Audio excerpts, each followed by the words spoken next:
Alrighty, hello everyone. Welcome to this session of the Blue Zone Project. We're excited to have you all here today with us. My name is Ganesh Shah. I'm a service learner from CSUMB. I will be your Zoom host for this session. I'll be taking notes of the chat box on both Zoom and Huva. So please, if you have any questions, please type them out in the chat box.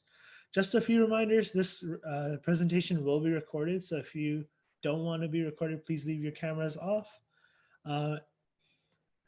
as well as keeping your mics muted. Question and answer session will follow the presentation once Paul is done. Without further ado, Paul is originally from New York, moved to Pennsylvania, to the peninsula in 2012, and dove into the hospitality sector, hoping to work on local attraction hotels and outdoor excursion businesses. Paul now brings his expertise to bear in the environment of well-being. Now, without further ado, I'm going to hand it over to Paul. Thanks, Ganesh. Hi, everyone. Welcome. My name is Paul Ligorski. I'm the hospitality lead for Blue Zones Project Monterey County. It's my privilege to be speaking with you today. And I know that there are only a few of you in the session right now, but I know that, since this program started at 10 o'clock this morning, some of you may have been participating since 10 a.m. And may have been stuck to a screen. Please feel free, make sure to stretch, drink water, perhaps even transfer to a cellular device, go for a walk as you watch or listen to this presentation. Also, as Ganesh said, there will absolutely be an opportunity to ask questions at the end, and there will be a way for you to connect and engage with me and Blue Zones Project Monterey County if you wish to keep the conversation going. So please just keep that in mind, and we'll dive right in. So first, just want to put a big thank you to our sponsors. Blue Zones Project is brought to Monterey County by the Salinas Valley Memorial Healthcare System, Taylor Farms, and Montage Health. We could absolutely not be here without their support. So a major thank you to them. So we know it's getting harder to lead a healthy lifestyle in the United States. We're in the middle of a major healthcare epidemic. We spend more per capita on healthcare than any other country, and 69, almost 70% of our population can be considered obese. And while we may be living longer than prior generations, we're living sicker. And right now, it's estimated that for the first time in history, our children's life expectancy will be shorter than their parents. So how do we get here? Well, we know our environment is one of abundance and ease, which encourages unhealthy choices, but we're also bombarded with unhealthy messages daily. And especially right now, due to the pandemic, we're at an increasingly high amount of isolation, specifically, social isolation and isolation. Social isolation leading to more loneliness. So what determines our health? Well, we know that based off of a study called the Danish Twin Study, that about 80% of our longevity is determined by lifestyle factors, such as environment, with only 20% by our genes. And that's good news. It means that our family medical history does not necessarily determine our personal destiny. And that means that we can change. So Blue Zones Project grew out of research done by National Geographic fellow and explorer Dan Buettner. He traveled around the world to find where people live the longest and the happiest, but also with the lowest rates of chronic disease. There are 5 original blue zones that you can see right there on your screen. But through the course of this study, we found that people didn't necessarily live longer because they had superior access to care or the best doctors. It was their environment that naturally led them to preventing disease from occurring. And today I'll share lessons from communities throughout the world, how they live longer and healthier, how they have lower rates of chronic disease and a higher quality of life. And today you'll also learn how we put their secrets of longevity to work in our community. So let's talk about the 5 original blue zones. The first one is Sardinia, Italy, about 125 miles off the coast of Italy, and it was the first confirmed blue zones location. Now, in this region, it's a highland area, home to mostly shepherds. Their lifestyle consists of large amount of natural movement, a consistent low-intensity physical activity. They're not hitting the gym every day. It's just baked into their natural lifestyle. They eat a mostly plant-based diet of fruits and vegetables grown from their own garden.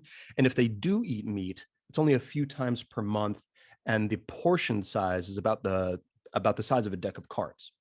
They also drink a little bit of red wine daily with their friends and family. It's called Cananao, and it has among the highest level of flavonoids or antioxidants of any wine in the world.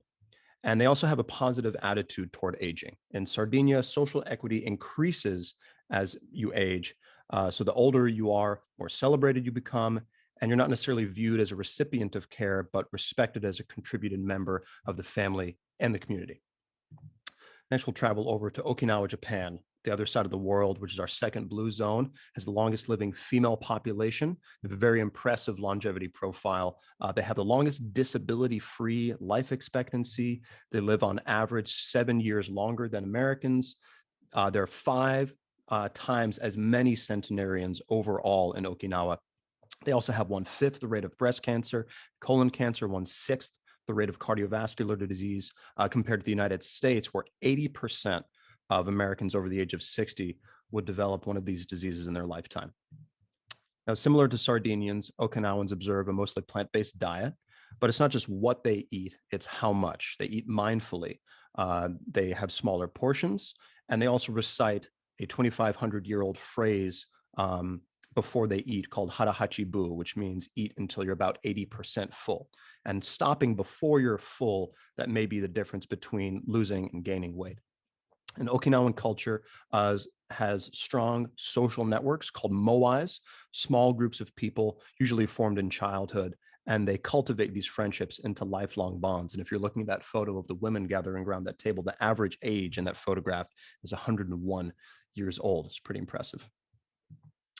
Next, we'll travel back to the West with our first blue zone in the United States, a place called Loma Linda, California, here in our own state. It's about 60 miles inland from LA and has a large community of Seventh-day Adventists.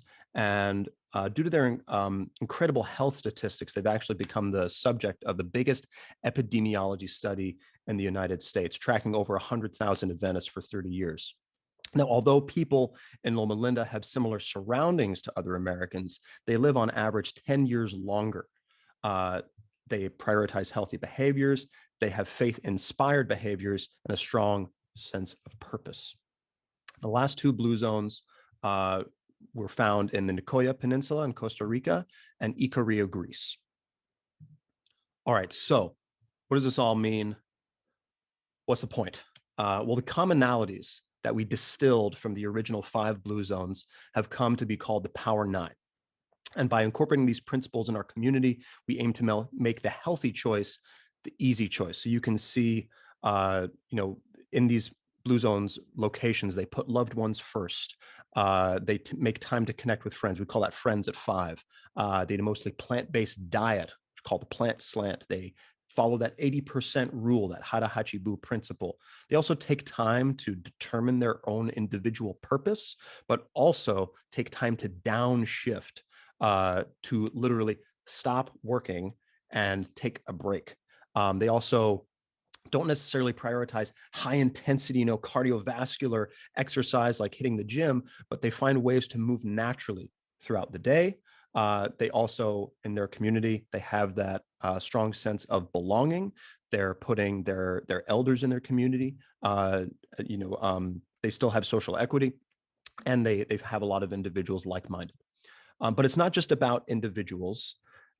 We, again, our genes are only determined by, or excuse me, our genes only determine a small percentage of our health. Nearly 80% is determined by our environment, particularly what we refer to as our life radius, or the places, interactions that we experience on a regular basis. And if you think to yourself of all the places that you go, most of them, the places that you go to school, your grocery store, restaurants, work sites, the places of worship, and your other social gathering locations, again, non-pandemic, tend to be within 5 to 10 miles of your home. And so what we do, Blue Zones Project, we engage the community around healthy behaviors by working with people, places, and policy. Let's dive into those a little bit more. So here's how we impact people. We engage people in activities that change mindsets and habits in sustainable ways. So programs such as purpose workshops, an over 2-hour session where you get to join and determine your individual purpose, walking and potluck moais, informal groups that meet on a regular basis, cooking demonstrations, volunteering rather. And our connections have the ability to shape our behaviors and our lives. So Blue Zones Project helps people cultivate positive social networks based on their interests. We also impact places. By working with schools, work sites, restaurants, et cetera, we impact the way people interact with their work environment to make healthy choices. So for example, if you work at a hotel and you have an employee dining room and every day there are French fries versus the salad, I know for me, it's way easier to get those French fries as opposed to salad. But what if the French fries were gone? So that's just one of the ways that we might impact a work site. We also impact policy. And policy is perhaps the most powerful way to improve community well-being. We work with city and council members to impact the entire community, create sustainability. We partner with existing initiatives and community leaders to align in what is best for the community. And our goal is to move the community towards well-being by reducing risk factors and impacting healthcare costs and improving economic and social vitality. We can live longer, better. How can you get involved? So on the screen, you can see the Blue Zones Project Personal Pledge, which outlines numerous ways that you can participate in our local project, such as visiting our website to learn more about the project, reading one of Dan Buettner's books, our founder. You can also participate by volunteering, attending a purpose workshop, a MOI, and in fact, by attending today, you are participating in Blue Zones Project. So thank you for your time. There's also a checklist that you can complete. You can also you can follow the link at the bottom of the slide, or you can take your smartphone and scan that QR code. And once we dive into our Q&A session, I will post that link in the chat for you to be able to access. But now, literally, you've learned about Blue Zones Project. The power and the choice is now in your hands. You can take the first step towards your personal journey. So thank you so much. And I'd love to open it up to questions. So feel free to type your question in the chat. Ganesh, is it okay if people, come off mute? And sorry, you are on mute, my friend. Oops. Yeah, you're more than welcome to unmute yourself, turn on your cameras. Just a reminder, this is a recorded session, so if you don't want to be recorded, keep your cameras off. Excellent. Yes, hi. My name is David Bush. I'm the owner of Outdoor Environments Unlimited, but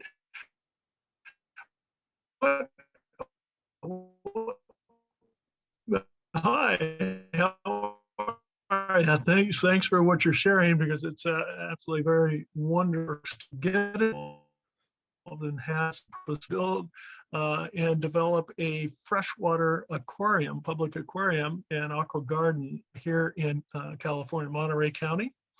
And do you work with folks like myself to advance such a project, or to consult in any way, or to network people together? Because of course we can't do it ourselves, just one person. This is right. A big project. So I was just wondering if you work with folks in this way to help network and bring people together. Absolutely, we work with everyone.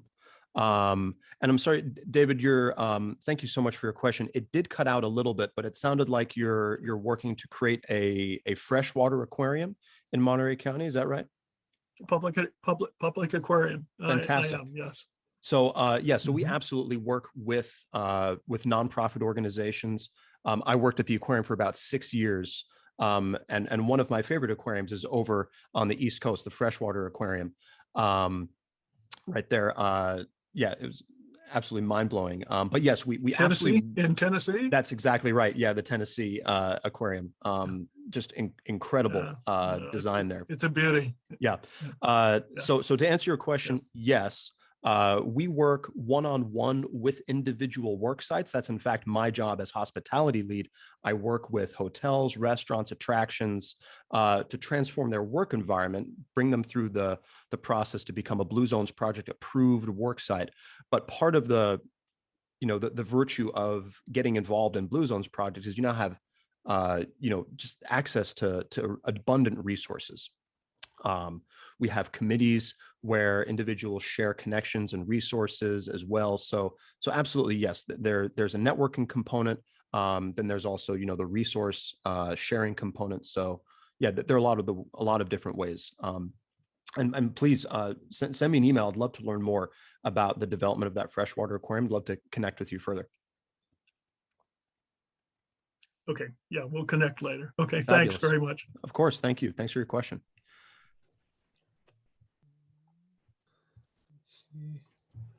We have a question from Michael Waxer. He just made a few comments. He said, fascinating. What are other key correlations that you've mentioned?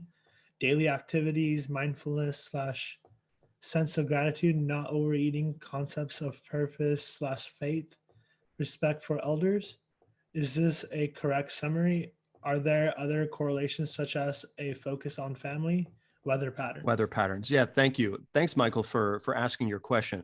That is absolutely a good summary of what we call the Power Nine, the commonalities that these different Blue Zones projects shared.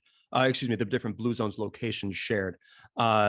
In terms of other correlations, it's a focus on family. That focus on family is actually part of the Power Nine, where putting your loved ones first, and keeping a close connection with the elders in your family. And in fact, there's something I think called the grandmother effect, where I think this is a little anecdotal because I don't have a specific study or anything to back it up, but I believe I read recently something called the grandmother effect, where if you maintain close proximity to the elders of your family, then the younger generations benefit from that, and not just in personal lifestyle, but overall health. As to weather patterns, I doubt that any correlation could be made as of yet with overall well-being, longevity. That being said, with climate change being a serious issue in the world, that may impact, locations. But I don't know if, and I doubt if there are any correlative studies, with weather patterns affecting individual health. But interesting question. I hope I answered your question there too.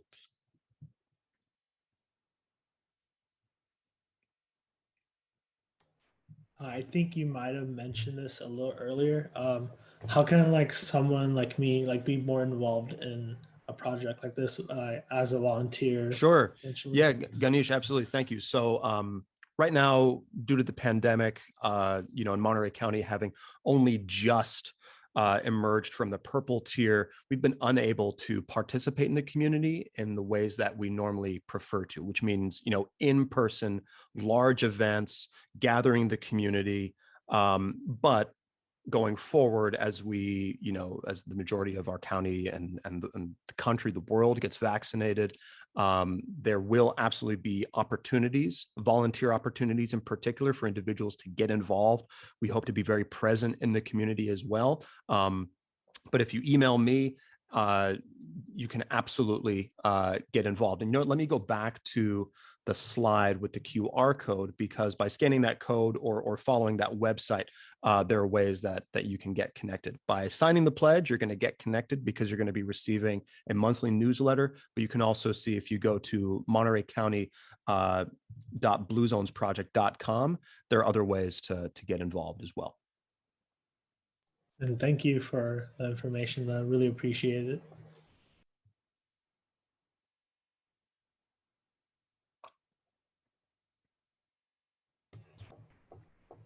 It looks like there isn't any more questions at the moment. Is there anything else you would like to cover? No, I just want to say thank you, everyone, for taking the time to join us today. I know that spending time on a virtual call on your weekend is probably the last thing people normally would want to do. I know for myself, I'm tethered to a screen quite a lot. So I really, really appreciate everyone coming out today, joining me, learning more about the Blue Zones project. Again, let me go back to the slide with my contact info. Please reach out to me. Let's keep the conversation going. We don't work to do things to a community. We work with the community. So we would love to hear from you. I would love to hear from you. So please reach out. And thank you so much. We'll be seeing you soon. Thank you again. Great. Thank you everyone for joining us today. We appreciate you guys being here. We do appreciate your feedback. If possible, there is a post-session survey with only 2 questions, which you could access through the Whova website, and it would be right below the video, or posting your thoughts on the community board under general feedback. Please enjoy more sessions on the agenda and our pre-recorded videos. Then please do go outside and enjoy your local parks and open spaces.